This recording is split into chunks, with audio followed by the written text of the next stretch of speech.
There's no place to escape to. This is the last podcast. On the left. That's when the cannibalism started. What was that?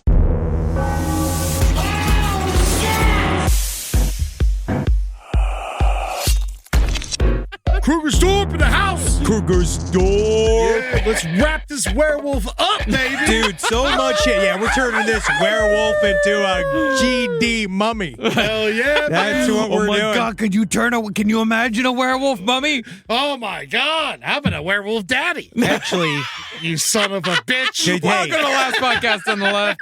guess what, Eddie? Ladies and gentlemen. Unfortunately, brat season is officially over. Oh, man. Oh. My name is Marcus Parks. I'm here with Henry Zabrowski. What do you think about werewolf mummies, or a mummy Dracula, or a werewolf mummy Blue Lagoon monster? I am actually thinking about bigger, more important things, Marcus. Bigger, more telling things about the very center of our country, like who am I and where am I right now? Mm-hmm. I hate to continually call you wrong, but it's the Black Lagoon. Thank you. That's true. That's true. My mind is too addled by the Monster Mash to think correctly, and I'm here with Ed Larson. I haven't gotten over the Monster Mash. I'm a werewolf. Well, if you are a werewolf, then you should probably go to jail for many crimes. Because werewolves intrinsically commit murder. It's during the day. No one knows it's me. You're just a big fat man. You're just a hairy fat man. So here we are, Krugersdorp, Part 4, the conclusion to this series. Now, you're going to see why we took this long to get through this much Will cult I? material. No, you won't. But we're hoping as our audience does, because obviously we woke up today in a new fun world. Yeah. And we are just rolling with it because we I have just to. so upset that Quincy Jones isn't going to know the end of the Krugersdorp drama. Nobody tell Jimmy Carter what happened. So when we last left the members of Electus Per Deus, they had just killed their 5th and 6th victims. But these murders had very little to do with the motivations behind their first 4 killings, which were committed ostensibly as a righteous act to battle the forces of Satan. The murders of Joan and Peter Meyer, however, their latest victims, were simply the result of a robbery gone wrong. A robbery did wrong. Yeah. That's robbery what I would put it that way. did wrong and gone wrong. Both. Yeah. Anyway, you're robbing people without money. Yeah. Oh, Yeah, no, that's these what I'm guys, saying. the first ones, the Myers, they were wealthy. Right? They were wealthy, but they didn't have cash on hand. Yeah. They of course not. No wealthy person has cash on hand. They went through the pain of an entire pitch meeting in order to get nothing. They listened to this man talk about a South African water park for 45 minutes. And over here, what we'll have is the crocodile area. And over here, we'll have the area where you can get This might, I'm not getting Again, better at it's a it. zoo. No. It's South all a Africa. zoo. And over here, we got an area where you get lots of monkeys. And over here, you got areas with lots of zebras. You're going to have a lazy river so lazy that it's a lake. It's more of a sitting pool of water. Actually, it's so lazy, it's just sand. It's much sand and dirt. It's a lot of dirt. Very hard-packed dirt. Tired water. See, the leader of Electus Per Deus, Cecilia Stain, had commanded her cult to somehow find money for the fictitious American orphans that had become the focal point of the group. But this was only after the group had been quiet for 2 years. Maybe they were quiet. Maybe. Also, do you remember, just to set the context again, the fictitious American orphans were the orphans, the babies of witches that were supposed to use those babies in rituals where they were supposed to carve up those babies and turn them into potpourri for Satan. And then, but instead, these wise witches that are so indebted to the power of Satan, but they don't want to give up their child for some reason, they still then will put this child in a very special orphanage-like system that is still being attacked by the powers of Satan from outside of it, because those kids were lined up to be sacrifices, and instead what they did was take a bunch of Virginia hams, put bonnets on them, and put them in the grinding machine. Well, the reason why the cult reactivated was because their breadwinner, Zach Valentine, had quit his lucrative insurance agent job to start his own business as a stockbroker, and he had failed miserably. I had a listener point out something that I can't help but feel that I've been dragged into this just because of who I am. Is that in the year that I believe this happened in the year 2012, right? 2013. This was more 15. Yeah, so this came out right after Wolf of Wall Street. And if you look at Zach Valentine, and I watched a bunch of court footage of him, you could tell he's a man that might have much. And I love being in Wolf, and I love being a part of the legacy of It's a Wolf. great movie. But it did inspire some less than fun guys to do stuff that they shouldn't have been doing.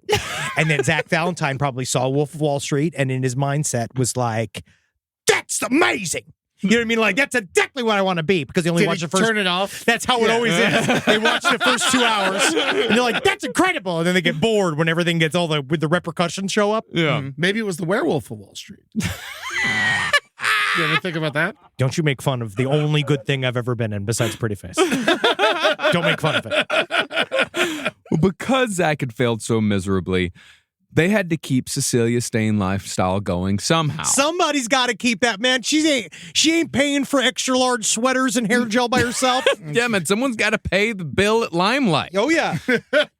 But the problem with that robbery, the one in which they killed Joan and Peter Meyer, was that the crew had come away with just a hair over $40 for the whole operation. It involved costumes, backstories, financial plans. Now, after the robbery double murder was ultimately a net negative to the cult, they decided to enter the world of insurance fraud. Man, I got to say this again, guys. Remember, insurance fraud is hard. It's so hard. It's hard to get done. Dude, think about it. It's hard to get an insurance payout even when something real happens. Just know that. That's how they get you. Yeah, it's better than committing murders like sketch comedians, though. Nothing, absolutely. Nothing makes it more unforgivable than the fact that they brought props and costumes. I did it for so many years, and I was so embarrassed each time to think that you did that to bring it to fight Satan. You thought that that's what you're going to need is props. Well, the thing is that they really didn't have the imagination nor the desire to plan a scheme that didn't somehow involve killing someone. Now, after Zach Valentine's wife, Michaela, was murdered by the cult after she tried to leave, Zach changed the main beneficiary on his life insurance policy to Cecilia Stain, meaning she would be the recipient of over $200,000 upon Zach's death. Ooh, yeah, and she was S-ing that D, and she was scrubbing that P, and she was rubbing that B up and down his M. Was she? Yep. Wow. But the plan wasn't to kill Zach. Instead, Electus Per Deus were going to fake his death and use another body in his place. Now, for the body, Electus Per Deus chose a 41-year-old black man named Gerard Jackson, who lived at a nearby shelter with his pregnant wife. The cult had recently befriended him, and because of his station in life and because of his race, they figured correctly that his disappearance wouldn't be investigated. So was Zach black? Oh, No. no, Oh, God, no. He was- Absolutely not. But Marcus, he was extremely tan. And if you saw him and if you see him under the right, maybe the right light in a shadow, or if you cover him in like brown makeup, he would look so black that you'd assume. They're all white, right? Yeah. Oh, Okay, yeah. Just wanted to double check. Oh, yes. His name's Zach Valentine. Yeah. You're right. I'm sorry. And so the manipulation began in the typically Byzantine Electus Per Deus fashion. Every plan they have is so fucking complicated. It's because they just do meth and sit in an apartment all day. Yeah. Well, in early December 2015, Cecilia Stain hired Gerard to clean a storage room in her apartment complex, then told Gerard and his wife that they could then live in that storage room rent-free. Okay. The only catch, besides the fact that it was just a fucking room without a bathroom or a kitchen. It's a storage unit. You keep saying storage room. It's a unit. Very different. No, it's at the apartment complex, so it is a room. But it's a unit still. You know what I mean? Didn't have a window. No, or a bathroom, or a table, or it's not a room. Yeah. Well, it's a room. It is It's a room. 4 walls. Yeah. No, a unit is a part of a larger complex. It was a part of a larger complex. But of other units. It has to be solely units for it to be a unit. I think that if it comes down to choosing a room or not, Rob, you lived in a studio for a while. You know the true difference between a unit and a room. Yeah, one love can live in and one can't. Yeah. Go crazy in one. Yeah, you go crazy in one. You know what you do? You get that fake window. You know, you just buy blinds and staple them to the wall. Nothing makes me more comforted than a plastic sheet looking like sun and trees. Well, the catch was that Gerard and his wife needed to be locked inside at night so the other residents of the complex wouldn't stumble upon them. Poor and desperate, Gerard and his wife agreed. And you'd think that this had something to do with the plan. Nope. But it had nothing to do with the plan at all. She loves improvising. Yeah. After 4 nights of sleeping in the box, Cecilia lied and told Gerard and his wife that they'd been caught and they had to leave. Wouldn't they know? There's no place for them to go. Yeah, I mean... They would know if they got caught. Yeah, our friend because Mike... the one door would open. Yeah, our friend Mike Lawrence definitely knew he was caught by my landlord when he was fucking sleeping in our first studio, which was also the cellar in my apartment building. He got caught. He knew he was caught, and he was gone while I was at the... I went to the grocery store, and he was gone when I got back. I can't believe that he was found in that dungeon.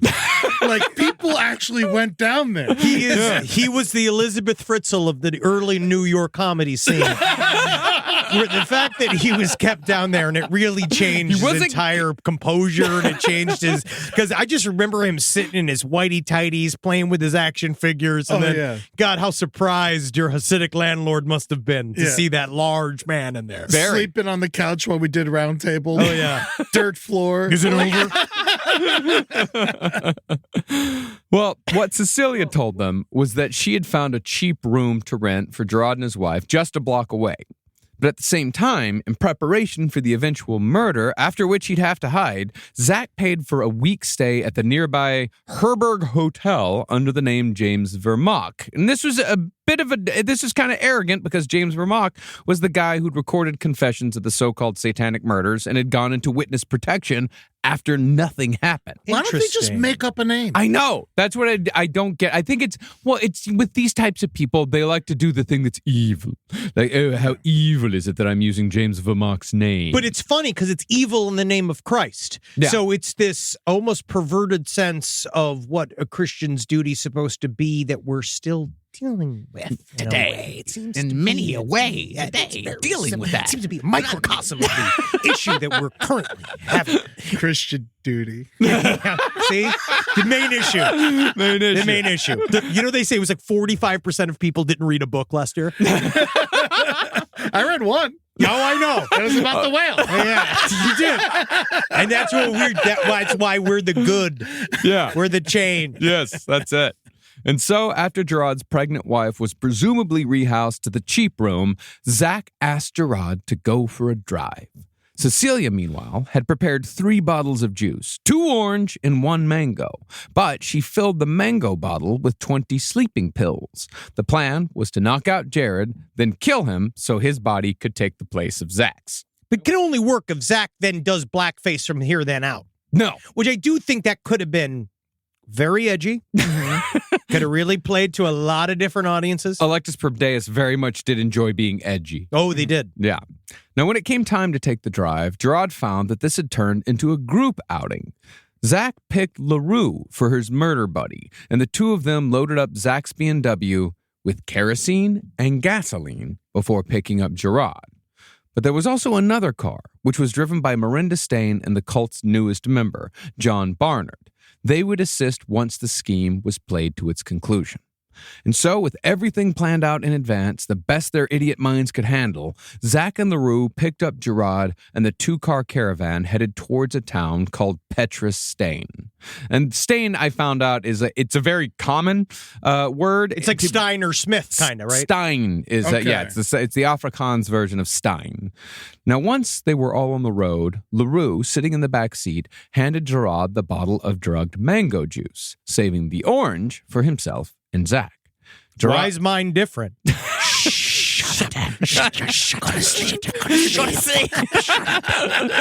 Gerard soon passed out, and once he closed his eyes, LaRue brought out a blue nylon rope and strangled Gerard to death while Zach continued driving. After pulling over, Zach and LaRue were joined by Miranda and John, and the 4 of them put Zach's BMW into neutral and gingerly pushed it off the road with Gerard's body still in the passenger seat. After dragging the body over to the driver's side, they slipped Zach's silver Adidas ring on Gerard's finger to help identify the body as Zach. He's a black man. I'll never understand. Adidas make rings? Yeah, it's a whole. That's what I thought too. It's weird. In Europe, things get weird with the sports brands. Yeah. Then, to make sure the Benz was correctly identified, they removed the license plate and tossed it away from the car, thinking that no one would find it odd that the license plate had unscrewed itself and wandered a few yards away all on its own. It was the power of Christ. He's trying to make it so we can know who did it. Because that's Christ, that's Christ. He tells people what goes down. You should have signed the back of it. Zach Valentine. But now we get to the part where we see why it didn't matter if Gerard was black or not. The cult doused the car in kerosene and gasoline and lit it aflame, desperately hoping that whoever found the car would just assume that the body behind the wheel was Zach Valentine's and wouldn't ask questions about a car that had seemingly pulled off the road and spontaneously combusted. They must have done a quality amount of sins there because of their hate, and God wouldn't have chosen a car to blow up. It just happens randomly all the time. I mean, one time I was thinking about cheating on my wife and he made my cigarettes all melt. I remember that and I was just like, oh, it's got something to do with Christ, I bet. But I can't do that Christ watching. Christ watching, I can't believe Christ watching me shit. You finally get the accent down, and it's the last episode. That's what it's all about. It's all about, hey, I just want our country to get used to it. I get good at it when it's too late. But that was their plan, is that the body would be so charred and unidentifiable that they wouldn't say, like, oh, this is a black guy. It would just be a crispy corpse. It just doesn't really work out like that. And they wouldn't be able to tell that he was strangled? No, they would tell everything. No, they wouldn't be able to tell. Well, unless he broke the hyoid bone. Yeah. But that's also assuming that they looked for such a thing. Yes. Yeah. And so Zach was driven back to the Harburg Hotel with the plan to hide out until the life insurance policy paid. I am, however, a little fuzzy on the details as to what Zach was supposed to do after that. They thought that he would just come back to the house and no one would know the wiser. Yeah, I mean, Krugersdorp is a relatively small city. It's roughly the population of New Orleans. But from what I know in New Orleans, everybody's fucked everybody and everybody knows everybody. Exactly. Yeah. Now, before the car even burned out, police had arrived on the scene. And because the license plate was thrown from the blaze, the car was immediately identified as belonging to Zach Valentine.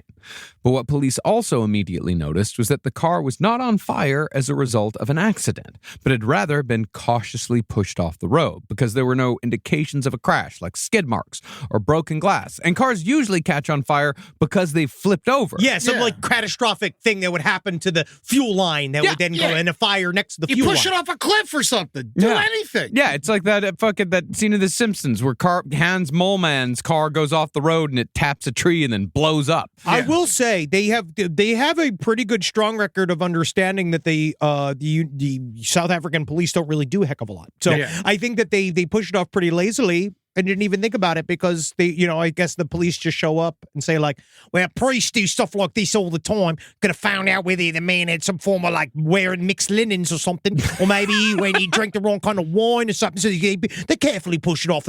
Priests skate.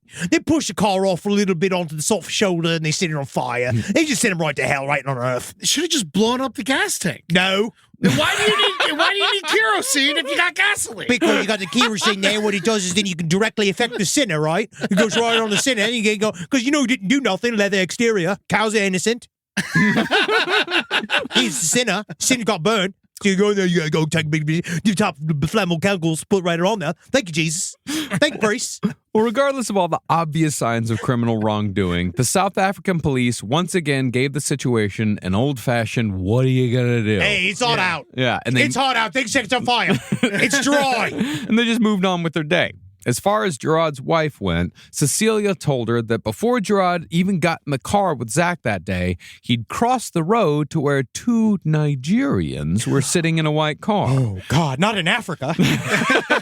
She was told that after a brief conversation, her husband got in with the Nigerians and drove off. Wow. But when Gerard's wife called his mother with this news, Gerard's mother pretty much said, "Oh yeah, totally sounds like something Gerard would do. I wouldn't worry about it." Man, nobody's got any faith in anybody in Krugersdorp. Everyone's been like, yeah, that's to be expected. So Gerard's wife, completely powerless, just had to accept the story for at least the time being, although she had strong suspicions that something terrible had happened to her husband. She was living in a storage unit. Yeah. Things were going poorly. And I think that this just adds to the pile. Yeah. Meanwhile, a medical examiner had looked over Gerard Jackson's charred corpse and immediately decided that there was no foul play involved, solely because there weren't any bullet wounds or obvious injuries. But one thing that the doctor was interested in was determining the race of the body, because even though it was charred, it still looked a lot like it belonged to a black guy. And Zach Valentine was lily white. Let's check its butt. Let's see if it got to the cool side. To head off this discovery, Miranda claimed that Zach was her brother and demanded that the body be immediately released to her care so she could cremate it as soon as possible. So, by either being a huge pain in the ass or, most likely, by making a couple of well-placed bribes, Miranda was able to get the body released and transferred to a funeral home with the oddly informal name of Martin's Funerals. Hey, I'm going to get my mom and dad wrapped up at Sal's Fast Time Funerals, and I don't want to hear any problems with discount funerals. It's a lot of fun. It's just a slide into a pit of lie. I'm going to take my body to Martin's because he's so crazy. He's crazy. Martin's Funeral Homes. Martin's Funeral Homes.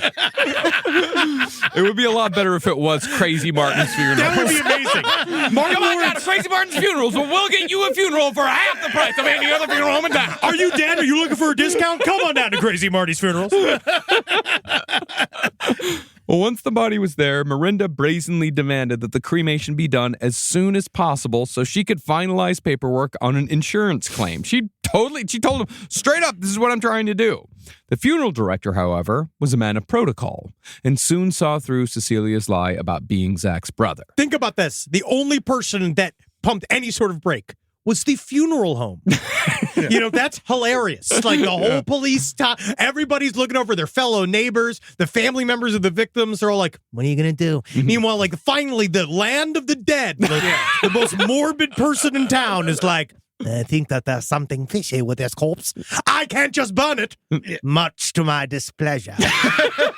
Well, that's also the life insurance is usually how funeral homes get paid. Of course, and that's always where, as soon as the money's involved, that's where they really give a shit. Yeah. Well, even if he wasn't a man of principle, I'd imagine that the cult spent all their bribe money on the medical examiner. So Cecilia called Zach's parents and told them that their son was dead and she needed them to approve the cremation, all in one conversation. Hey, hey, how you doing? Big ups with the soccer match. Zach said, we want to turn him into a powder. Can we do it now? Can I do it today? Amazingly, they agreed. Just be like, yep. Oh, yeah, I expected to get this call. Yeah, absolutely. Can we be there? Yeah. I'm going to bring some coals. And they said they'd come to Martin's Funerals the next day to pay for the cremation themselves. As far as Thank God, because we don't take cash. Come on down to Marty's Funerals because we take cash and I take blowjobs. I'm just advertising it. At this point, I'm just advertising. Tell me to come down there, have sex with old Marty, and you get yourself a free casket for your beloved mother. Well, as far as everyone else in Zach's life went, Electus Per Deus quickly spread the word that Zach had died in a horrible fiery car accident. In reality, though, Zach was hiding out at the Herberg Hotel, where the cult brought him insulin, food, and smokes. Yum. At night, however, he would sneak out to Cecilia's apartment, albeit heavily disguised. Blackface. My true form. Later, during the trial for Gerard Jackson's murder, Zach would try to flip the whole thing back to Cecilia, saying that he only went along with the life insurance scheme because he was still too distraught over Michaela's death, and he believed that he was doing what he needed to do to protect the rest of his family. Zach can go all fuck bullshit. himself. Zach can, during the whole court case, he completely denied everything. He didn't flip at all. He's a fucking piece of shit. Yep. The police, however, were finally doing something, although they were doing it slowly. And when I mean slowly, I mean very, very slowly. See, before Gerard's body could be cremated, an investigator managed to halt the process so they could take a DNA sample. The body was transferred back to police custody where a sample was taken, and by June of 2016, they said, they could properly identify the corpse. Problem was, June was 6 months away. Jesus Christ. And Electus Per Deus would murder 3 more people in quick succession before those results came back. Now, as far as the insurance claim went, that was hitting roadblocks as well, because while Electus Per Deus had proved themselves to be effective killers, they were terrible criminals. As most killers are. Yeah. Killers on the whole are extremely bad at it. At crime. Yeah. At crime. And because I do believe that now I'm starting to kind of see that the same gap in understanding that allows you to do these types of impulsive crimes also it obviously is the same thing as problem solving, or like there's something in there that the lack of impulse control keeps them from also being good at it. I think that's why they call it organized crime. I just realized. I actually That's exactly why they call it organized crime. because they need a hierarchy for it to work. Rise from your grave. Well, a competent insurance adjuster noticed a lot of red flags surrounding Cecilia's claim. They noted that Zach's policy had been taken out pretty soon before Zach had died, which is, pretty strange for a young guy like Zach Valentine. And the person who was so anxious to get the payout was quite close to the person who was so anxious to cremate the body. And that same person had lied about being Zach's relative. Additionally, Cecilia had made a payment on the policy 2 days before Zach's supposed death because the policy was already past due. I mean, it's extremely suspicious. The whole thing, the accountant went completely fallow. I think it was like no payments for 2 years. And then one day she paid a payment of like $12,000 to get it all back up to date. And then he died 2 days later. Like a fucking moron. Yeah. And so, since the payout was held up, and since Zach was now actively costing the cult money, because he can't work if he's in a hotel, they're paying for the hotel, they're paying for smokes, they're paying for food, they're paying for insulin. He's having the best week of his life being dead. He's hanging out, listening to reggae, fucking eating his insulin, smoking his food, having so much fun. Because of all this, Cecilia once again got nervous. And when Cecilia got nervous, people usually died. Now, once the cash reserves ran low, Cecilia returned to her old tricks by once again making herself the focal point of the cult's mission, forgetting about the orphans completely. Oh, yeah, the orphans are gone. Yeah. Cecilia created a satanic witch named Jane, who was in mortal danger because she had stolen money from the satanic church to give to Cecilia. My most toxic trait as a witch is that my boobies are always wet. I'm a big, mean satanic witch, but I don't want to be anymore. I want to be in love with Jesus Christ. I just hope Jesus will take my lithe satanic body in my wide, wet pussy, ready for his fillings. This is why we need an HR department. Very uncomfortable. Fill me. Well, if that money that Jane took and gave to Cecilia, if that wasn't returned, I suppose before the church's satanic accountant noticed it was missing. You have no idea what Satan's comptroller is like. And what he does when you're overdue, he might take it out on my behind. I do math for Lucifer. Yeah, he does. Wait a second. What if I just fucking press my top balls into your bottom balls? Will that give us a little leniency, Mr. Satan's accountant? Well, I would see if as long as I put a period here and I carry the cock. What's interesting is that Satan's accountant is Protestant. Presbyterian. Presbyterian.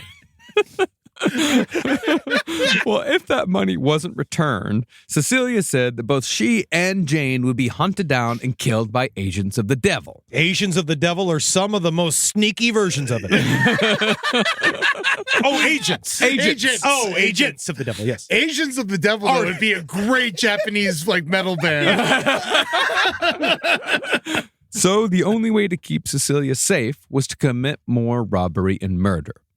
Now, it had never been the plan to kill Joan and Peter Meyer, but Cecilia convinced the cult that it was actually safer to murder the people they robbed, because then you got no witnesses. And since this was all supposedly for the greater good, greater good being save Cecilia, then there was really no crime here in the first place. Yeah, we're saving Cecilia. Mm-hmm. Cecilia's got to be saved. Look at her. But Yeah. Africa's never going to get their water park. No, this was really the nail in the coffin. Actually, I did get mail that there are water parks in Africa. Are there? Well, Yeah. but in South Africa? Yeah, but it's mostly you go and you get it to drink it. yeah. It's not like the slides don't have water as much as it's just like covered in WD-40. And so the cult went back to their newest member, John Barnard, the only real criminal amongst them, so he could choose the next victim.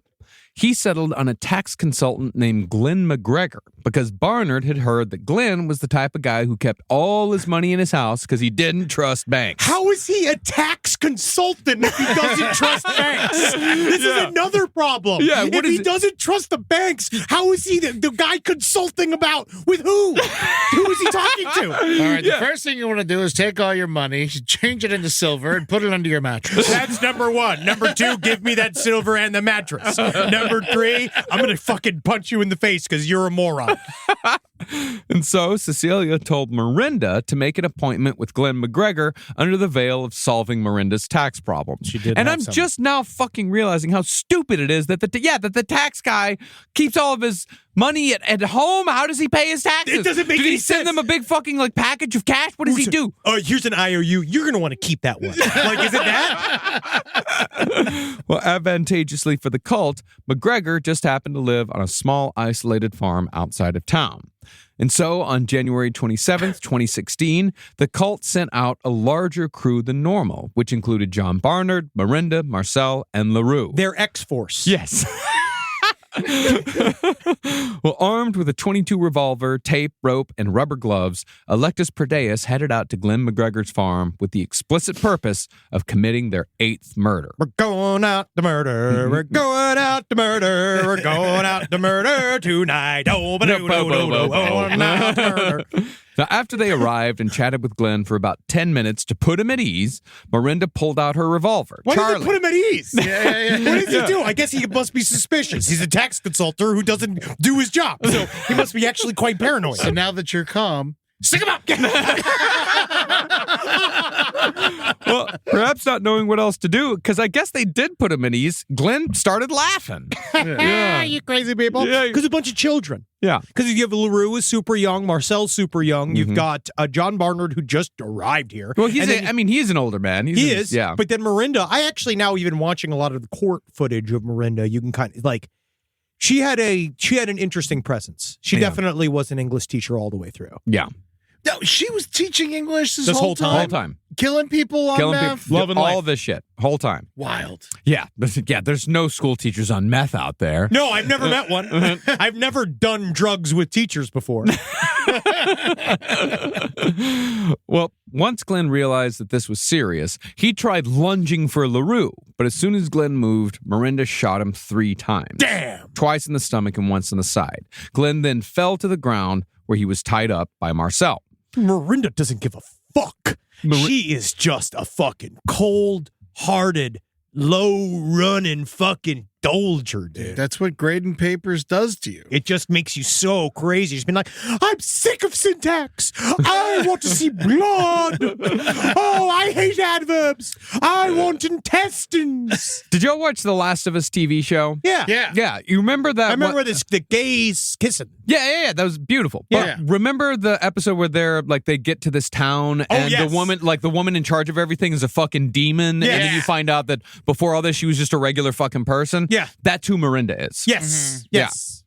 And really, that does make sense because Cecilia has created an environment in which Miranda does believe that everyone's trying to kill her. Everything is dangerous. There's Satanists everywhere. I also So she creates these conditions for people to turn. and I felt bad for her, maybe for a while in terms of being brainwashed until I watched the court footage. Yeah. And then what they did, we'll talk a little bit more. Oh, no, further. I don't feel sorry for her in any way whatsoever for being brainwashed because it means she's a fucking moron. No, well, Miranda is literally the exact person we're currently dealing with. Yeah. You know what I mean? Yeah. Like that is the exact person that we are dealing with in America currently is this style of person who's just looking for permission to be an animal. Yeah.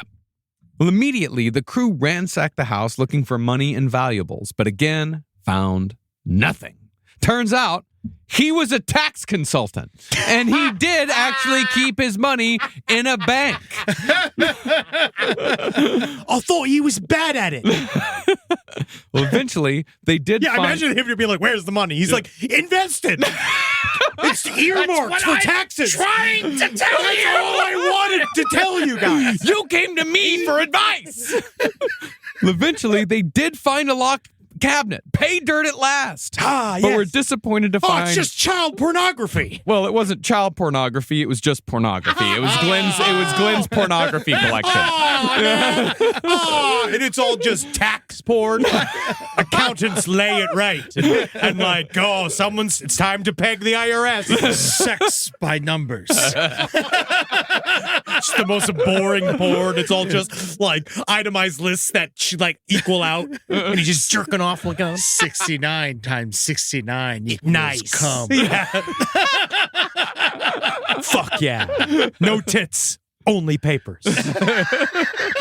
Well, after that, Miranda asked Glenn again where his money was. But after being told, ain't no money in the house, Miranda told Glenn that she'd call someone to help with his wounds if he gave her his PIN number. He complied, and Miranda, through a banking app, transferred $345 to her personal account, writing the phrase excellent fuck in the transaction comment to make it look like he'd paid her for an excellent fuck. It's all the porno that got her excited. Gave her the idea. Now I see what you like, and I'll have you know you'll never see my boobies, and I know you want to, and that's why I flagrantly will steal almost $350 from you, and your untimely corpse will have to see my bush house.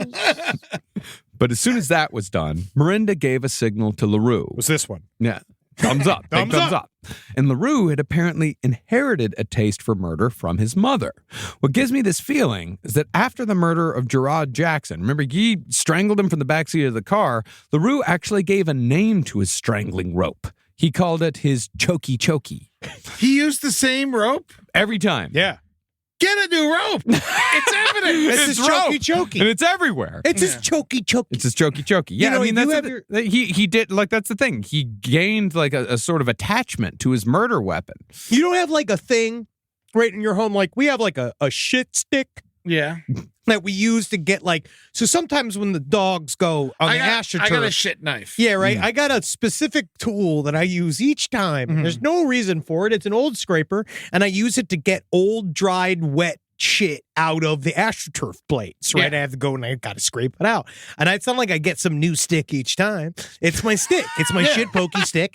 And everybody's got something like that. I've been using my shit knife for years but now. it just becomes a default thing that you're just using from then on out. Yeah. Well, using the chokey chokey, LaRue strangled Glenn to death. The only thing I have like that is I have one can opener or one bottle opener, my Popener. It's a Pope, the John Paul II. I got it from my friend Joe Garden, our friend Joe Garden. Love Joe Garden. Yeah, that's the Popener. I still have it to this day, and I refuse to use anything else to open a bottle in my home. Why would you? Because that's it. And it does its function. Yeah. All right. But the key, though, is that the thing does its function, but almost poorly, but you continue to use it. That's the key for it to be one of those objects. But that's the thing is that the chokey chokey actually did a very good job because it never failed to chokey someone to death. It seems that a chokey chokey is one of the most reliable things that anybody can have in their home. It's just like, why is the cute name? I guess they use cute names for everything out there. Oh, yeah. Have you ever, when you went to Auschwitz, don't they call it like, the smelly house? Didn't they call it something like, you go take a smell? Oh, yeah. The Bernie. Yeah. Yeah. Well, using the chokey chokey, LaRue strangled Glenn. I'm sorry, I just couldn't think of anything else. No, it's chokey chokey. Well, using the chokey chokey, LaRue strangled Glenn to death, then helped his sister drag Glenn's body to the bathtub. Again, they believed that by putting the body in water, it would make the time of death harder to pinpoint, while also washing away their fingerprints. Wrong! The cult then left Glenn's body to be found the next day. Freeze. The key is to freeze. That is how you figure out whether or not. That's how you muddy up when the actual day is. Oh, You're right. really? Yes, Yeah. freeze the body. I didn't know that. Yeah. Well, a lot of times the way that they tell the time of death is by looking at the insect eggs that are laid within the body after the body expires, because you can tell by the life cycle of a larva how long the body's been dead. Cool. Well, that's one of many ways to check someone's, to check sometimes- time of death. You just lick it. Or sometimes you do the thing too. You know how you do with medium rare meat when you do it with your thumb meat? It's the same. Yeah. Someone get me an entomologist. We need to find out when this lady died. Don't worry, the medical examiners know all. Now, since the take was again quite small, Zach, the cult's new financial burden, was moved to a small farm that cost much less than the hotel. This guy's living the dream. Though there, he again used the name James Vermuck to take another run at the stock market. Again, he failed. He's very bad at it. You got to read the trades. You know what I mean? You got to look at the cycles. It's very difficult. Penny stocks. Yep. Yeah. And the thing is, I don't think Zach's living the life because all he's eating is instant ramen because that's the most the cult could afford because they still had to satisfy Cecilia's every financial demand. Well, just determined not doing anything all day. Yeah. And just hanging out. He was more living life in the hotel while he was getting all the insulin. But now I feel like, this might now. He'd be like, well, kind of want to be murdering again. Yeah. I mean, after a while, the farm got to be too lonely, so Zach returned to the Herberg Hotel in Krugersdorp. Now, as it turned out, Zach's sacrifice had been all for naught. Because on February 9th, 2016, the suspicious claims adjuster not only denied the payout, but also opened an investigation. The adjuster, however, a bulldog named Shane Chatzkelowitz, did not call the police and instead took on the burden of investigation himself. The true knights of justice. The insurance adjusters. It's true. During an interview at Cecilia's apartment in which he grilled both Cecilia and LaRue, Shane noticed that Cecilia, dressed in an oversized tracksuit and a hat pulled low over her eyes, he noticed that she giggled and cracked jokes with whoever happened to be in the room. Well, have you seen the footage? So the guy wore a cam. They videotaped this whole insurance investigation when they went in to go talk to her, and she dresses like Gypsy Rose. Because at the time, what she's doing is we forget one of the games she's playing. So she's doing so many different games to other people. I think we also have to remember. So she's doing the I am a former Satanist that is beleaguered, right? And there are people coming to kill me. She is doing the I'm a werewolf. I'm a werewolf. She's doing that. Which ties into the Satanist thing. She's also doing the I have multiple personality disorder or DID, which is also a part of it. But the other thing, too, is portraying she has cancer. That is another thing that she was a line of thought during this time period, that she's also telling people that she has terminal cancer and she only has a period of time. So what she's also doing is shaving her head and losing weight purposefully, and she's wearing oversized clothes. Like if you see the thing, she's like, I just don't know what happened. I don't know. Like she does the whole Gypsy Rose, I'm dying voice thing. And then but then you have like this shady ass motherfucker. Like they're all like squirreling around like a bunch of meth head spiders behind her. And it's just like, you wonder why the insurance broker meeting didn't go well. Well, Shane, of course, came to the immediate conclusion that anything that came out of Cecilia's mouth was a lie. To test this, Shane asked Cecilia questions that he already knew the answers to, just to see what sort of bizarre story Cecilia would tell. When asked about Michaela Valentine's death, Cecilia said that it was two Zimbabweans who Some killed kind her. of Zimbabweans that did it. Some kind of Zimbabweans. Literally point at every other country, like the Nigerians. Anybody else. Yeah, anybody. But she said that they'd been deported instead of being charged with murder. Everyone knew that. Yeah. Not true. But when asked about the supposed death of Zach Valentine, Cecilia said that his wedding ring and medical paperwork had been in the car with him, which they weren't. And she'd claimed that the car had flipped during the accident, which is why it had caught on fire, which it hadn't. I thought the ring was in there. Adidas ring. It's some not Adidas wedding ring. Not his wedding ring. Oh my Yeah. God. Yeah. Well, I think that Cecilia was so used to having her lies immediately accepted by the members of her cult that she thought that she could say anything to anyone and they would believe her because she was just that good. Or she may have also completely lost her grip on reality. I think that is two. I think that is a two-folded thing. Porque no los dos. Because for a while, she really did have a foot outside.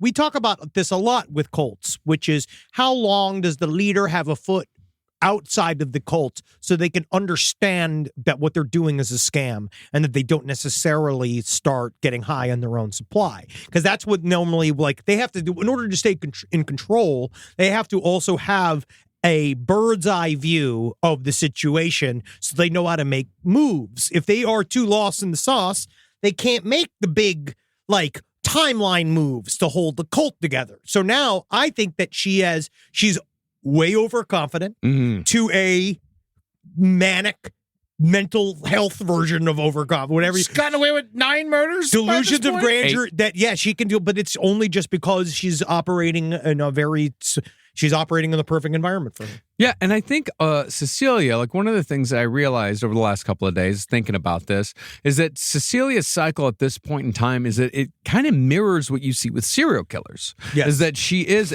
even though she is not committing any murders herself, she's still getting a charge every time someone is killed. Every time she convinces these people to go kill someone for her. And what we see with serial killers again and again is that the less that charge gives them, the more they want to kill, and the more often they kill, and Higher the stakes they make for themselves. and the sloppier they get. Yes, they do have to make the stakes very high. That's how it is with me and marijuana. I don't get high like I used to, but so I smoke way more, and then I go to sleep, and there's another day. But the difference between us, truly, the difference between us and people who do sexually motivated crimes, Eddie, is the fact that I could just stop smoking weed for 3 days and it just goes back. Yeah. You know what I mean? These guys, they stop killing, they stop raping for like 6 months and they feel it just as bad as before. It's like it's honestly closer to nicotine. It's closer to what Marcus is dealing with still being on the patch. Yeah, 10 years on. I quit smoking over 10 years ago now. Step 1 of the patch, still right here on the left arm. He's eating them. My boy Patches. It's time depending on your son. Remember that? I'm forced to say, Patches? Patches, I'm depending on your son to pull the family through. I don't know this one either. Is that the sequel to Christmas Shoes? Nope. It sounds exactly like Christmas Shoes. Patch is a part of an extensive list of story-based songs that have been throughout of all the 1970s, much like The Night Chicago Died, much Chevy like, Van. yes, those types of songs. Patch is the song about a boy that's left behind to run the farm after his diddy dies. Gordon Lightfoot? Patches. Actually, I don't remember who sings Patches. Clarence Carter. Oh? Clarence Carter, the same guy who did Strokin'? Backdoor Santa? Yeah. Stroking. Yeah. Yeah, wow, Wow, same it is. guy. Wow, it is. That's, He contains multitudes. I love that song, Patches. yeah, and I love that song, Strokin'. I'm a Backdoor Santa man. Of be stroking. Now, for Cecilia, the cult's financial problems were not a result of her spending too much money on dumb shit. Instead, she told the cult that it was all their fault because they weren't bringing in enough money. She's not wrong. Yeah, no, there's plenty of them. If they all got jobs. If they all just got legit jobs, they might be able to do this. Well, the thing is, they do. Like, Yeah. they do all have legit jobs, except they just don't pay very much. And, and Cecilia at this point, she's created this story where she has all these financial burdens, like these medical burdens, like I'm dying of cancer. She also said my kidneys are failing. I have to pay for medicine and dialysis. And, I have to pay for psychiatry appointments for my DID. So she's created so many bills, and she can't say at this point, like, oh, my kidneys are fine now. Or, oh, I don't have DID anymore. Yes. She has to keep that story Keep it going, And at the same time, she's just filling up her bank account and fucking having, fucking the most expensive top shelf margaritas that the Limelight Pub and Grill can offer. Because those silver dollar margaritas at the Limelight have to be man, oh man, they fucking catch up. Mm-hmm. Well, if the cult didn't hop to it and turn on the cash spigot, Cecilia told them that she was going to be killed by Satanists. As far as the orphans went, that pretense was dropped altogether, or at least it faded into the background. They aged out. Yeah, they grew up. This one just takes an adult orphan. Yeah. Well, I mean, she could say anything because, at this point, it's all magic. She Well, could it's say also just when you get it down to people, just this is how I operate on a day-to-day basis, and this is what I now consider my life, and I'm doing this. I'm just used to this. This is the temperature to which I have grown accustomed. Yep. And I am just going to keep going. And it doesn't really, you've already made your choice. Yep. Either way, though, the only thing on the cult's mind was getting money for Cecilia. Now, their first plan was to kill Zach Valentine to lesser their financial burden. Great idea. Because that's the thing. I mean, they're basically looking at a budget. And they're like, well, we could get rid of Zach. That'll save $40 a week. Yeah. But after they voted that down, they decided. Oh, wow. See, and it didn't pass Congress. Just banish him. No, they got to kill him. They already said they can't leave witnesses. Mm-hmm. After they voted that down, they decided robbery and murder really was their only option to make a quick buck. Tell me about it. So Cecilia had LaRue draw up a list of potential victims. Oh, man. My list of victims is getting low. Because that's next. That's the 2026 budget for LPN. Now, they figured that financial advisors would be good targets because they often held appointments outside of their own office. You want to make money killing a South African? Dave Matthews. Or a police officer. Yeah. Too much to say, too much to say. But having appointments outside the office, that would be key in luring targets into a situation from which they couldn't escape. So Miranda suggested her own financial advisor, Anthony Schoenfield. These poor fucking business managers and accountants are all just like, why do you think I have money on hand? All I do is tell people to not have money on hand. The difference between meth heads in South Africa and America is in Africa they have financial advisors. Yeah, how do they have all this staff? Do they even have teeth? Yeah, like Well, LaRue called Schoenfield under the name Ruan Schumann. my name is Ruan Schumann, and I am the man of shoes. Please, I have to talk about you. The certain laces investment that I am in. You know, he was just like looking down while he was making up the name. He's like, I'm Ruan Schumann. Shoe Man. Mister. You call me Mr. Laptop Cup Man. Laptop. It's very Dutch. I'm very Dutch. Well, LaRue set up an appointment for the next day, May 10th, at the Key West Shopping Center, ostensibly for advice about life insurance and investment. Yep, absolutely on my way. But a couple hours before the meeting, LaRue called Anthony Schoenfield and told him that he couldn't actually meet at the shopping center. So maybe you can come meet me at my apartment instead? So Anthony, the accountant, is going to bring with him to your apartment all his money. That's what he's going to do. Well, the reasoning behind this runaround was that the cult believed that financial advisors kept paperwork about where they went for their meetings. So if they changed the location at the last minute, then the paper trail would lead police to think that Anthony had simply disappeared somewhere between his office and the shopping center. I thought the point was to get money. Yeah. So the idea of all this, like, they do all these planning, being like, we're going to get money this way, and then it's just murder. Well, it's murder with money. We'll talk about the money here in a second. It is interesting that they keep choosing financial advisors. As I like, know. you know, you would think that more murderers would have done this. Yeah, it's like, yeah, you don't think that accountants wouldn't always be strapped and like followed everywhere with security if they were the number one money holders of people walking around? Like, it's truly stupid. Yeah. Now, when Anthony showed up to the cult's apartment complex, he ran into Miranda, not knowing that Miranda was LaRue's mother. So Miranda, LaRue, and Anthony walked into Miranda's apartment number 17, where John Barnard and Marcel were waiting. After LaRue turned on some loud music, Miranda pulled out her pistol and told Anthony, "This is a stick-up, see?" Yeah, see? And LaRue, embarrassed by his mother's old-timey vernacular, Hey, mother, you are the most ignorant bitch. This is not a stick up. It is a hold up. yes, he said, "Mom, it's a hold-up. Jeez." It's a hold up, not a stick up, mama. Okay, and soon it will be. I just can't believe this is a detail that was in the court. Dude, this all comes out of the court case. All of this is in the testimony. And so LaRue tied Anthony's hands and feet with tape and was strong enough to pin Anthony to the floor when the 60-year-old man tried wiggling away. I mean, Again, they asked for his PIN number, and once Anthony's bank cards were in their possession, Marcel and John ran out to the ATM to take out money. And as soon as they were gone, LaRue pulled out his chokey and strangled his third victim to death. I tell you what, unfortunately, you will not be okay once you meet my Choki. And that basically solidified LaRue as the new chief executioner of Electus Per Deus. I love to murder. And pogs. I love pogs. Everything gets there 10 years later. Yeah. Well, as far as Brand new thing, it's little discs. Have you tried them with a slammer? Little disc, the ultimate in combat. Engagement with your fellow man. Well, as far as the body went, the cult wrapped it in plastic bags and put it in the trunk of Anthony's Honda. They then drove it to an elementary school and parked it in the lot with the keys in the ignition, hoping that someone would steal it and take care of the body for them.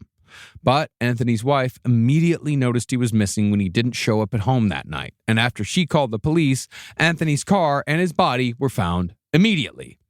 But finally, after all those years, a piece of hard evidence was created that linked Electus Per Deus to a murder. When LaRue took almost $1,000 out of Anthony's account at a local gas station ATM, a CCTV caught him on camera. That, however, brought the police no closer to actually finding Electus Per Deus because the CCTV footage wasn't clear enough for a full identification. And so, celebrating a win after 3 goose eggs, Electus Per Deus immediately began searching for another target. But the win was just $1,000. Yeah, no, it's not good. I mean, compared to $40 and change, Yeah. it's not bad. It's still nothing. Yeah. It's still not worth a human life. Yeah. That's at least $25K. I was gonna say 12. So, but you pay me. So. Rise from your grave. Well, after finding an insurance agent named Kevin McAlpine, LaRue, using the stupid alias of Ruan Schumann again, made an appointment at the same shopping center. Then again changed the location at the last minute to his mother's apartment. Kevin McAlpine's murder went down pretty much the same as Anthony Schoenfeld's, but this time, after bringing the body down to the victim's car, they drove it to a bad part of town to hopefully guarantee a theft. But after Miranda made 2 ATM withdrawals for $75 each, because these withdrawal amounts from the ATMs in South Africa are fucking oh, you know what it is? It's the exchange rate. It's the exchange rate. Yeah. So they're taking out like 4,000 rand. Yes. Yeah. It's the dumbest fucking name for a currency I've ever heard. What are you talking about? What reminds you of our best, most powerful fighter for liberty in our country? Or Rand. Paul. Everyone's favorite. Well, Kevin's Miss him, huh? Yeah. I almost forgot about him. Yeah, is that Yeah. funny? But after Miranda made 2 ATM withdrawals for $75 each, Kevin's wife shut off the card because she too immediately knew that something was wrong. The slightly revised plan of parking the car in a bad neighborhood didn't work either, because shortly after Kevin McAlpine's wife called the police, they found his car and his dead body. Now, it seems like the pace of murder for Electus Per Deus didn't really change depending on how successful a score was. If the score was good, they were excited to try it again. If it was bad, then they needed to do it again as quickly as possible to make up for the loss. But either way, Cecilia made sure to pressure her people as much as she could to commit more murder, possibly because she was, as I said earlier, ramping up like many serial killers do before they get arrested, or this is also an option, because she didn't want her people to have time to think about what they were actually fucking doing. Yes, I think that it had a lot to do with that. I think it had a lot, also watch now, because remember where all this started.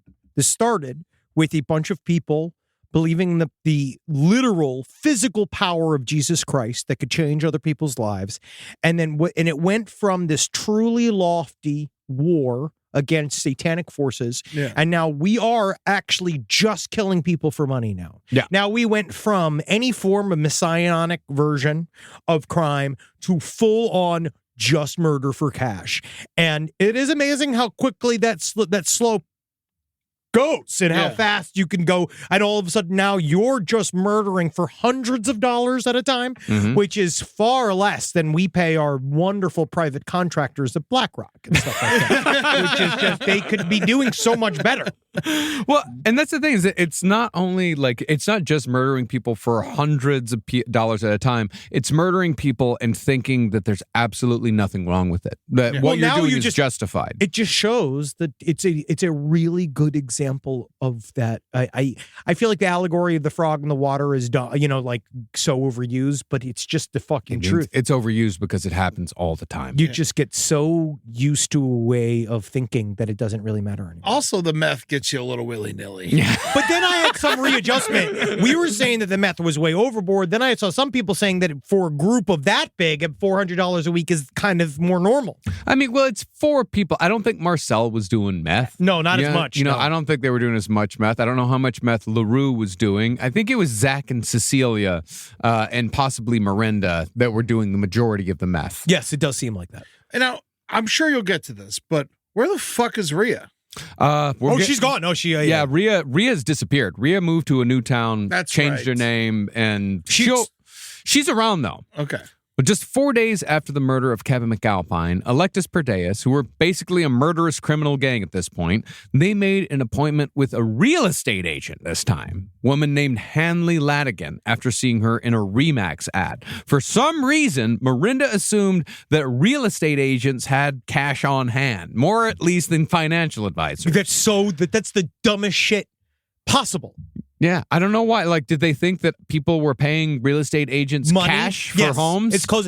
What it also shows, if you're going to run a disastrous cult, I mean this, and this is to all of us now that are now in the midst of it, is that you should do some reading about how to operate your cult a little bit. I mean, like, you got to figure it out. You got to do some kind of due diligence. Yeah, you want cash, you go to like blackjack dealers got cash. Dude, You know, like, steal people from who- drug dealers. Yeah, Yeah, but the people who blackjack dealer only got cash when he's at work. Well, now they go home with tips. See, also, I feel like what they were doing, to be honest, is these are the higher echelon people that I think that they also thought that they could get pretty easily. Yeah, that's Because true. real estate agents work on their own, and you can call them and single them out very easily. No, You yeah, don't- that was the whole point. Yes. Yeah, I mean, because at the end of the day, if they're just killing people, they'd get more money from a fucking waiter. Yes. Now, Waiters make good cash. Waiters make no, great that's cash. what I mean. Yeah. Like a waiter might go home with Sex workers, drug dealers, people that work in the black market, people that are outside of the system. That's why really good serial killers do that. They murder people that aren't connected to the system because then they take their money. This is a person that was really high up on themselves. Yeah. Well, because Miranda assumed that real estate agents have more cash than financial advisors, she made an appointment where Hanley was set to pick her up across the street from Kosana Apartments. Meanwhile, Marcel was actually doing her best to try to escape the cult.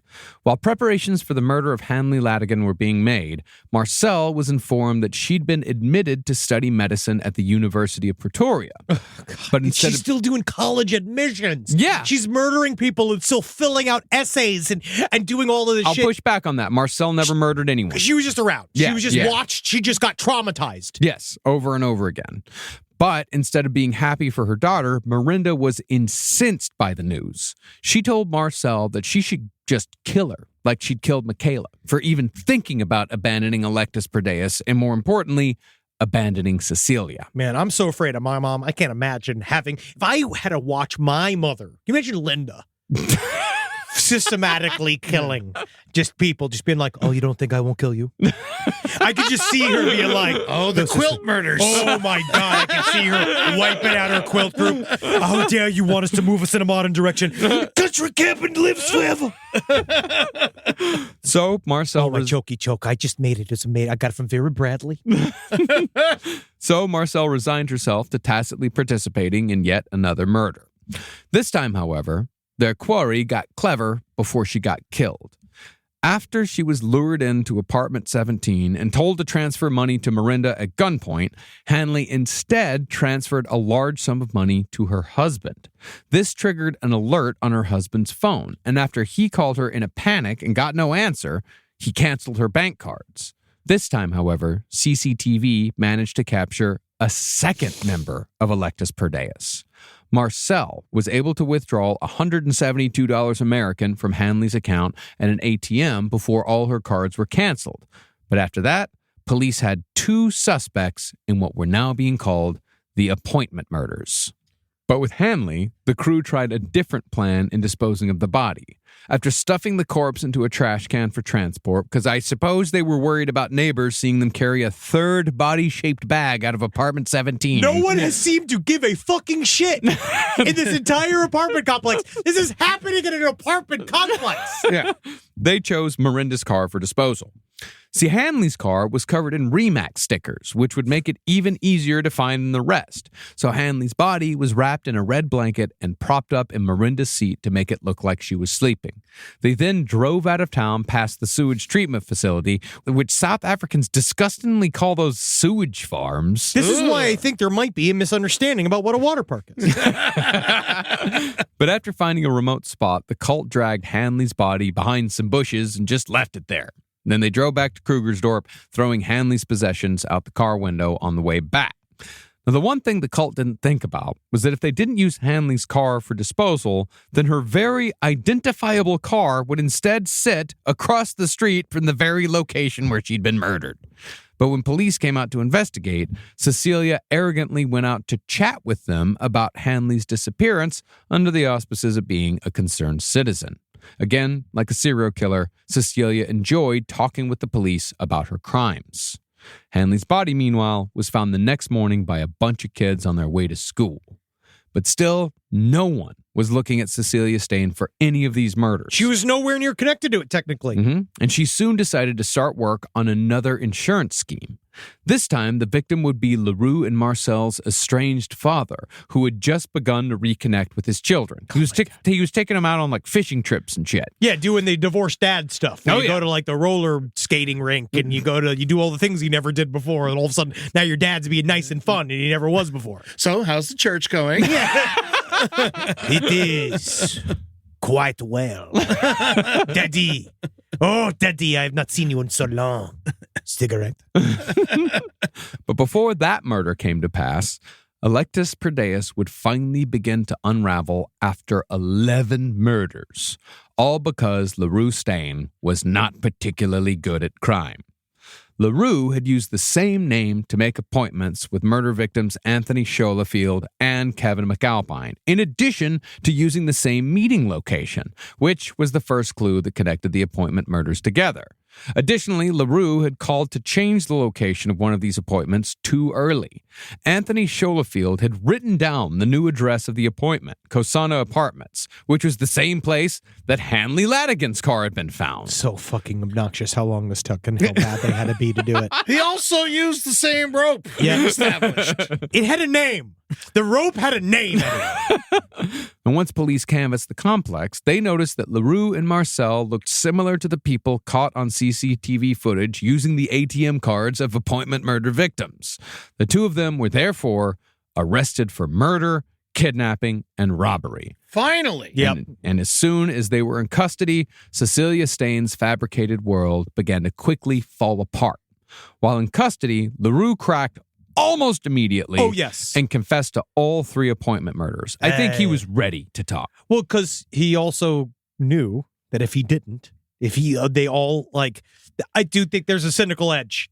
Oh, yeah. It's weird. Like, we call him the dumb one, but he seems to be the smartest now. Well, he just needs to be out. He understands that if I don't say everything that I know right the fuck now, I am going to be on hook for everything. This is why criminal organizations fall apart. But that's the thing, is that at this point, LaRue is still saying, I did everything. Yes, he's taking it on his own. At this point, LaRue is like, me and Marcel did it all. You got us on camera. We did it all. Yes. But Marcel stayed silent and wouldn't say anything until well into their trial. This would prove to be a huge mistake.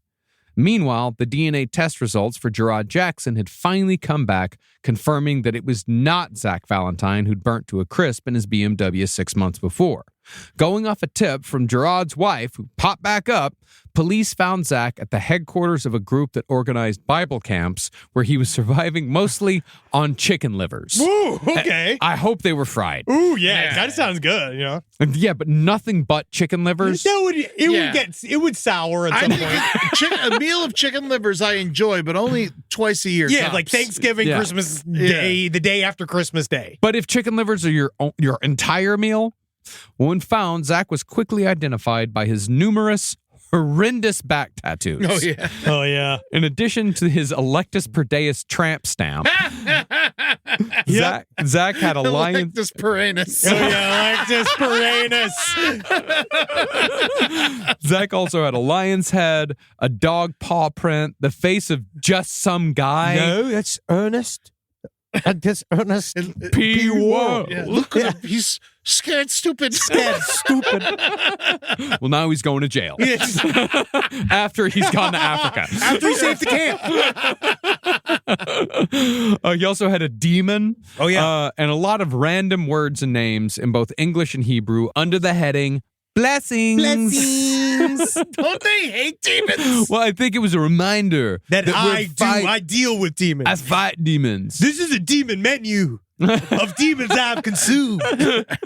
LaRue, meanwhile, was identified partly by his large back tattoo of a puppet that was very much in the style of Johann Vasquez, the Johnny the Homicidal Maniac guy. That is a very of its time tattoo. Yeah, in true emo style, the word puppet was tattooed above the image because LaRue said that his strings were being pulled by Cecilia and his mother. And I did not want anybody to think that the lines were either smears of saliva or some form of 3D thing. So it's important for you to see it is a puppet without the little joints. How would you know? Now, once the connection was made between Gerard Jackson and Zach Valentine, a further connection was made between Zach and the appointment murders. And police rightly saw this as weird as fuck. So police started looking into all the other unsolved murders in Krugersdorp that had a bit of a twist. In the meantime, the leader of Electus Per Deus and her number one woman were finally arrested in connection to insurance fraud related to Zach's supposed death. And so, on July 29th, 2016, Miranda Stain, 50 years old, and Cecilia Stain, 35. Yeah, she's 35 and all that. She looks horrible. I know. God, she looks like a hard 48. She does. Yeah. Yeah, but they were finally put behind bars. And once they were in jail, police got an anonymous tip to search the high school where Miranda taught English, and were quite surprised to find 3,000 rounds of ammunition and shotgun shells hidden in the home ec storage room. That's just fucking, God, I don't know what to say about that. I don't know why a part of me thinks it's awesome. You know, like, if you found out your English teacher was like that, you'd just be like, damn. Holy fucking shit. I guess we really should have thought about how close we all were to getting shot in the head. Well, she used to give the bullets out for extra credit. And, very good job.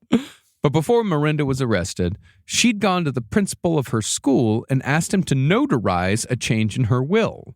After her, your principal, anyone can be a notary. Yeah, My mom's sure. a notary. Absolutely, but it means nothing. You just stamp something. Yeah. But you got to, I don't know how she became a notary, but she's definitely a notary. You just pay for it online. You can just the license. Yeah, you fill out the paperwork. I think technically I can be a notary. Because Anyone can become a notary. because I have a pastor's license. Yeah, but you don't need to You be a don't need pastor to be a notary. I refuse to be separate. I must be You pastor are and separate. notary. Yeah, but you're also only a pastor in New York State because that's where you married me and No, Carolina. I belong to the Universal Life Church. And that's state, that's countrywide?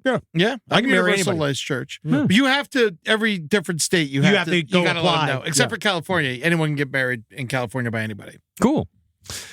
Well, after Miranda's kids were charged with murder, Miranda had modified the document to cut them out and leave everything to Cecilia. Because at this point, they're like, all right, LaRue and Marcel are taking the rap for the appointment murders. We're cool. We're fine. We're did it. safe. But after LaRue was shown the document cutting him out of his mother's will, he was finally done with Electus Per Deus, saying something along the lines of, fuck her, in regards to his mother. Instead of taking the full rap for himself, along with his sister, he told police about Cecilia and Miranda's involvement in the appointment murders. It's important to remember that if the cult you belong to believes that certain people are expendable, that means everyone is. Yep. So the closer you're in to the inner circle of the little cult that you belong to, the more likely you are to be on a chopping block at some point. Yep. And they are unforgiving about it. And they're going to grind you up like a bunch of sausage meat. They really are. Yeah, you got to be the guy who just comes to a meeting once a week. That's Yeah. that's the cue. That's the thing. If you're in the cult, getting ground up and getting thrown to the wolves is not only possible, it is inevitable. It's coming. Yes. It's coming in a big way. Yes. Well, the last member of the cult to be arrested was John Barnard, who had stupidly taken his own phone with him to every crime scene. So his location at all times was easily determined. Barnard also very quickly confessed to his part in the appointment murders, but added the murder of Joan and Peter Meyer. And just to put all this into perspective, the period of time between the murder of the Myers and the murder of Hanley Ladigan, 6 months. Yeah, it was over years, and then like in a berserker mode, like with any other heavy hitter, they just exploded with activity because, and again, they weren't making enough money. There was still, however, the matter of what had come to be known as the Satanic Murders. That was the first cluster committed by Electus Per Deus. And those murders, by the way, those 4 murders, that was 3 months back in 2012. Well, it seems the only one who truly cared about the Satanic Murders was a man named Captain Buison, who'd made the connection between Zach Valentine and the rest of Electus Per Deus. He had an inkling that the Appointment Murders and the Satanic Murders were all committed by this same group of idiots. But when he went to review the documents concerning the murders of Natasha Berger, Joy Boonzayer, Pastor Reg Ben Dixon, and Michaela Valentine, he found that all of the police reports had mysteriously disappeared, just gone. Now, it's speculated by author Jan Marks that 3 officers, known only as X, Y, and Z in her book, presumably because she was afraid of naming them, they were a part of a cover-up for the cult. As we've said many times before, this all probably stems from the fact that Cecilia Stain's husband was a cop. Yeah. I mean, and what we've seen so far, it's just so hard to say that true corruption was not involved if they don't want people to know that these were not being done by a satanic cult, but in fact were being done from within. I think it was down to pure corruption. Yeah. But officers X, Y, and Z tried covering their asses by claiming that they'd infiltrated the cult after the confession tapes made by James Vermaak had been rendered unusable somehow.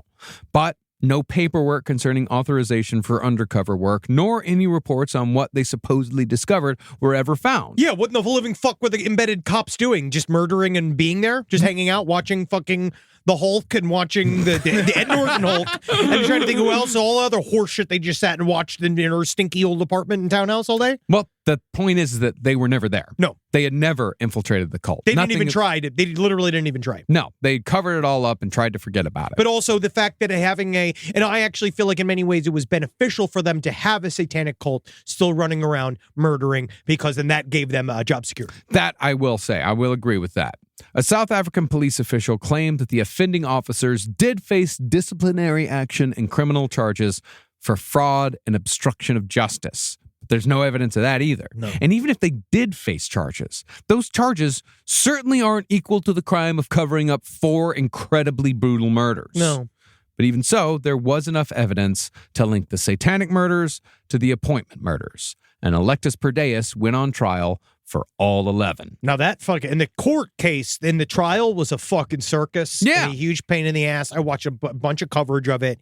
It really was, because you have, the problem is at the center of it is Cecilia Stain, who is a fucking attention whore and loves it, wants it. And they're all like this. They're all a bunch of weird little busybody shitheads. Yeah. That really were excited for having people hear them talk. Did she take the stand? Yes. Yeah. Did she lie the whole time? Yeah. Oh, yeah. Fuck yeah.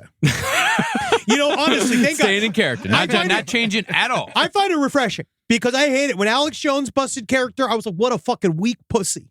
Right? That's a pussy. Yeah. The idea that you fucking gave up the ghost to keep your kids.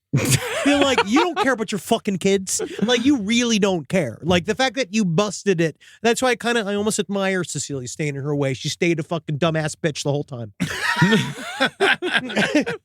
Now, as the state was building its case against Electus Per Deus, they found that most of the people who could have been witnesses were too terrified of Cecilia Stain to testify, and some refused to even speak about her or Electus Per Deus. I mean, they killed 11 people. Yeah, they were definitely, they believed that they were killing to fight Satan, but, you know.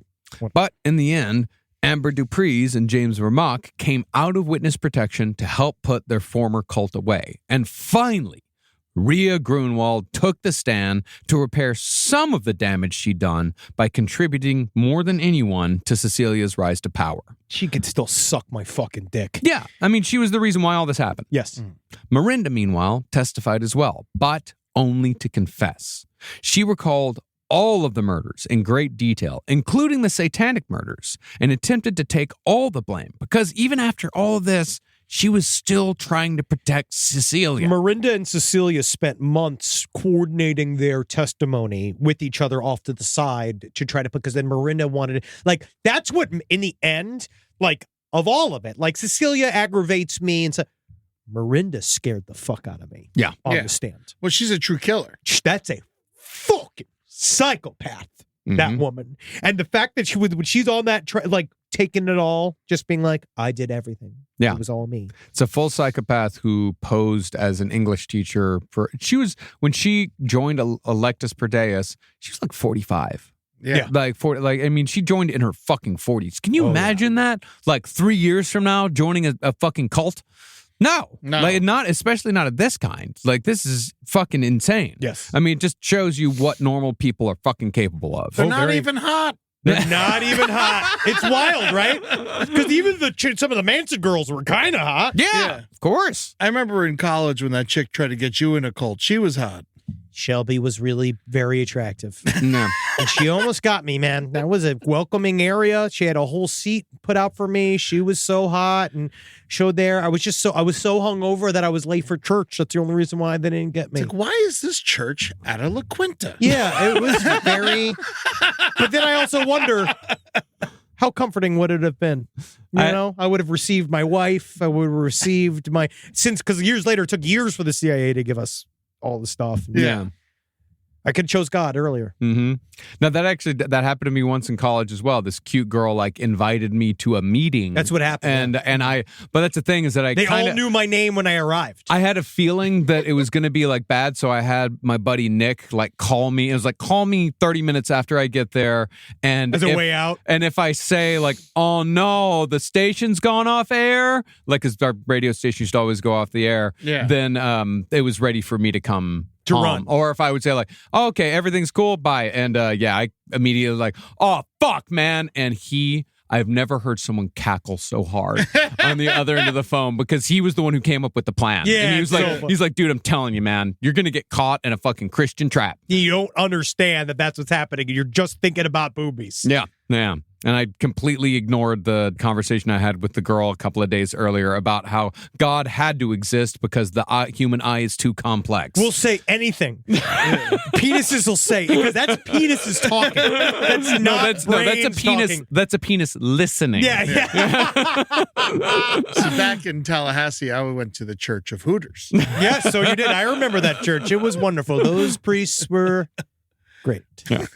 But Cecilia, when she took the stand, all she would say is, I don't know anything. I wasn't there. And I don't remember. It wasn't me. It wasn't me. Oh, hey, man. It's because that's your favorite song, dude. Yeah, it wasn't me. It wasn't me. Yeah, she did. She just said it, but very seriously. Yeah. Now, Zach Valentine likewise denied that he was involved, and Marcel said nothing until the week before closing arguments. But near the end of the trial, Marcel admitted that she was present for many of the murders and had technically helped with body disposal, but had done so only because she was rightfully terrified that her mother would actually murder her if she didn't. The judge, however, offered no leniency. While most of the rest of Electus Per Deus got what they deserved, the judge ruled that Marcel voluntarily associated herself with the group, even though she was only 14 years old when the murders began. As a result, she received 7 life sentences plus 144 years. Should have tried harder to get out.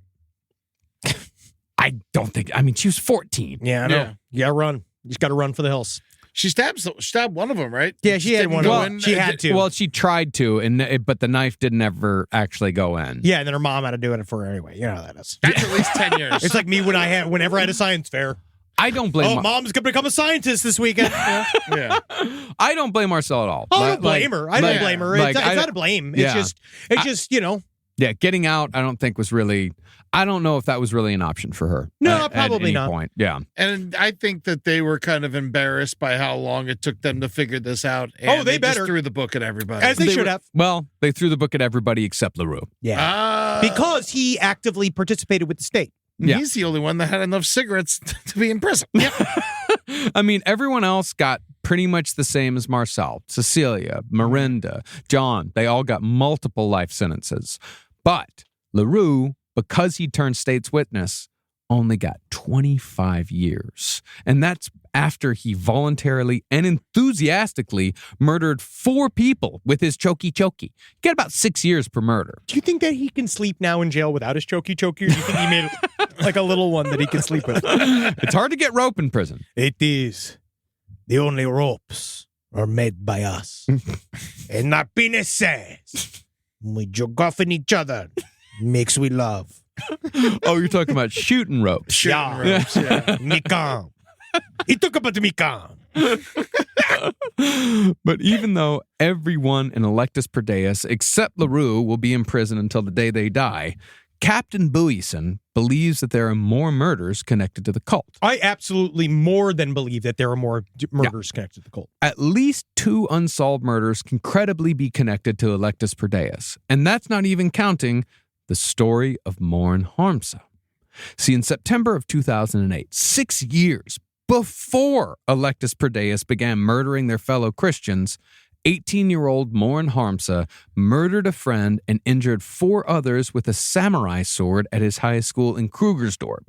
He did all of this wearing a mask that resembled the one worn by Corey Taylor, lead singer of Slipknot. You know, the most evil of they are just pure evil. They're definitely not a band. I hate that I know the lead singer's name now. I love Corey Taylor. He's very talented. Yeah, I love me too. Slipknot. I fucking adore Slipknot. And that's the thing is that, like, Slipknot, they were easy to blame. They have the song on Iowa, the Heretic Anthem. Fucking if you're 555 them 666. Yeah, I fucking love that song. It's great. It's awesome. Yeah. But as far as how wrong these people got it, I mean, I'll stand by Heretic Anthem as a positive outlet for adolescent rage. You would tell kids like me way back when that feeling isolated and different was a totally normal feeling to have. It's new metal at its best. Absolutely. I thought I looked like one of the members of Slipknot because of my problems, my self-esteem problems. Did you look like the big fat clown? Yeah. That was the one. You can tell by his tears. They're so thick. My tears are so big. How do I make my sorrow thinner? But, I mean, that's why I loved Slipknot. They were the fuck you to Korn's fuck me. I love Slipknot. Yeah, it paired nicely with System of a Down's more learned fuck the system. And System of a Down's good. Yeah, and Limp Bizkit's ultimately unhelpful message of fuck everything. Yeah. But yeah, so I'll stand System of a Down and Slipknot, 2 best new metal bands out there. Korn, close third. I love Korn. Yeah. Jesus. Have you ever listened to the original Korn? When I was younger, I loved Korn and I had the Marilyn Manson CDs. I did not fall into the Slipknot era. Yeah. But System, I'm always down with System. Yeah, they're great. Yeah. But the boy with the sword, Morin Harmsa, he did claim that Slipknot made him do it. He said that when he listened to their music, he lost control of his body and his mind, and therefore he had to take a samurai sword and stab 5 people. Well, yeah, that's why I robbed that bank that one time as Michael Bublé. He did it to me. That's why I got that public masturbation charge, because I listened to Strokin' by Clarence Carter. So hard to not just I'll be stroking. To the east and to the west. Yep. Mm-hmm. Now, likewise, when police searched his room, they found the standard Ouija boards and so-called satanic spell books, which, of course, made this a satanic murder. Slap it. That was their big thing. This is a satanic murder. But what police didn't know at the time was that just before Morin Harmsa went on his stabbing spree, he was receiving so-called spiritual counseling from Cecilia Stain. Yeah, dude. Presumably by way of the Overcomers Through Christ. And if Cecilia's about 2 years into the Overcomers at this point. And if you listen to the Devil's Dorp documentary, I found it a little bit hard to follow, but the ending It's also very hard to follow. The ending really illustrates that there were several other crimes that you could definitely tie to this crew. Like there was another person that went missing that was a part of Overcomers Through Christ. There was another child that went missing. There is stuff that they did that did not come out. Yeah. And so, while we don't know for sure that Cecilia Stain talked Morin into his attempted killing spree, I don't think it's a coincidence that wherever Cecilia went, murder followed. But it's important to note that murder only became an option after Cecilia's insane narrative was accepted and amplified by a group of fundamentalist Christians who so desperately wanted the myth of murderous satanic cults to be real that they accidentally created one themselves. Be careful what you pretend to be, because we are what we pretend to be. Kurt Vonnegut. It's very true. And it's important now to even think about how in South Africa, the occult crimes unit, that is still around. Really? It goes in and out of activity. One time there was definitely during the judgment. So there's no jury system in South Africa. So it's all done by judge. And the judge, who was interesting, was a black man. And he was trying to say that Satanism is now no longer illegal in South Africa.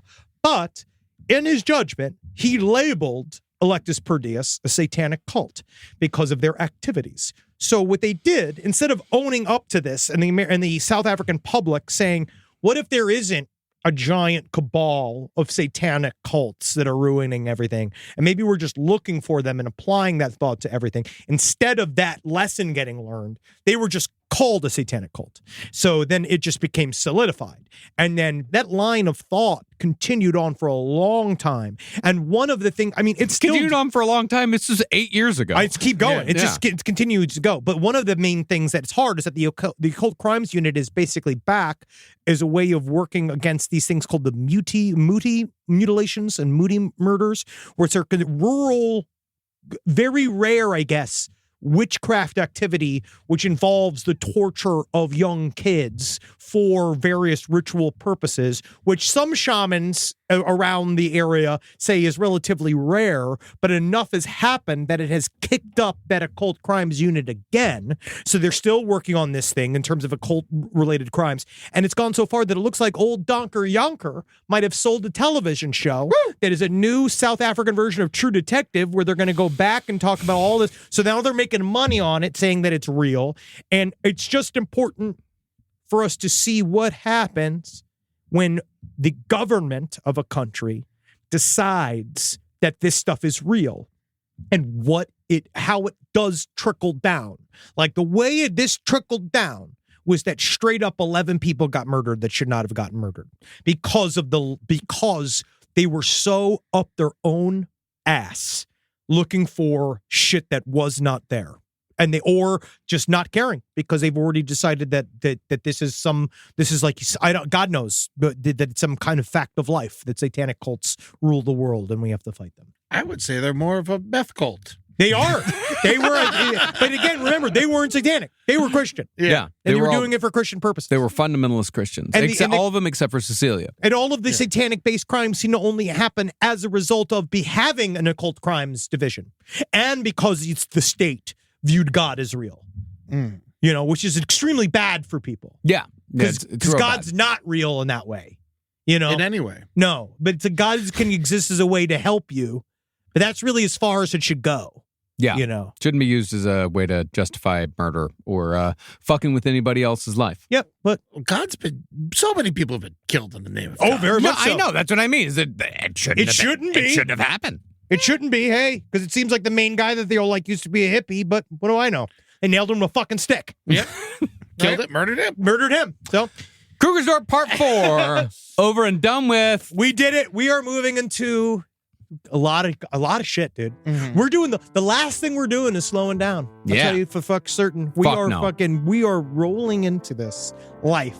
We're going to do this the same way we've always done it. I'm going to say this like I've always said this in every single time of Strife, which is you're going to have to pull a microphone from my cold, dead hands. We have done this through a fucking plague. We've done this the worst parts of our lives. We're going to continue to do the show at our utmost ability for as long as possible. Any hints on next week? It's going to get weird. Yeah. It's going to get weird. Yeah, it's going to be some weirdo shit. Yeah, we got some weird shit coming. I love it. That makes me so excited. Yeah. Patreon.com/lastpodcast on the left is where you can go to watch video episodes right now, including this episode. You can watch all the Side Stories episodes on YouTube completely for free. Speaking of free, you can also follow us at TikTok and Instagram at LP on the left. Don't forget to go check out all of our streams at LPN TV. That's twitch.tv/LPN TV. Free, monetarily, but not emotionally. No, absolutely not. Absolutely not. We're on the road, baby. We're going strong, man. We got a whole bunch of shit coming up. Henry and I are going to come into Humboldt on the 23rd of November. And then we're going to be in New York City on the 7th of December at fucking King's Theater. And then we're going all over the place next year. We got a bunch of great shows coming up. We got Atlanta, Dallas, Nashville, Detroit, and Toronto coming up in the first 5 months of next year. So go to thelastpodcastontheleft.com and click on shows to see exactly when we're going to be there in your city or near your city. Hey, man. Hail, sweet Satan. That's the only way out of this mess. I'm going to keep doing it until the very end. And Helgeen, you fucker. Hail, System of a Down. Yeah, Yeah, sure. sir! Yeah, I'm down with the sickness. You wanted to.